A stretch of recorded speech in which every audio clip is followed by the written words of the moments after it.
2025မှာစပြီးတော့ပြောပြီးဟေးဆိုလို့ရှိရင်ကျွန်တော်တို့တော်လှန်ရေးမှာ2025မှာဆိုးအောက်ဆိုတဲ့ဟာတွေကသိပ်ပြီးတော့မကြားရတော့တော်လှန်ရေးဖွဲ့စည်းတွေကဘယ်နေရာကိုသိမ်းလိုက်တယ်ဘယ်နေရာကိုသိမ်းလိုက်တယ်ဘယ်နေရာကိုသိမ်းလိုက်တယ်ဆိုတဲ့ကိစ္စတွေယော့သွားတဲ့ဟာကိုကျွန်တော်ကအပြစ်မပြောဘူးဘာဖြစ်လို့အပြစ်မပြောလဲဆိုတော့ကျွန်တော်တို့မှာဗန္နာရေးနီးပညာဒီနှစ်ခုချွတ်တဲ့ပြီးဟေးဆိုလို့ရှိရင်စစ်တိုက်တဲ့အခါမှာအနည်းနဲ့အများဆိုသလိုအခက်အခဲတွေဖြစ်တယ်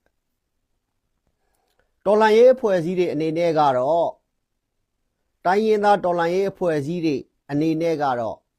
သူတို့ခြေကုပ်ယူထားတဲ့ဟာတွေအကုန်လုံးမှာ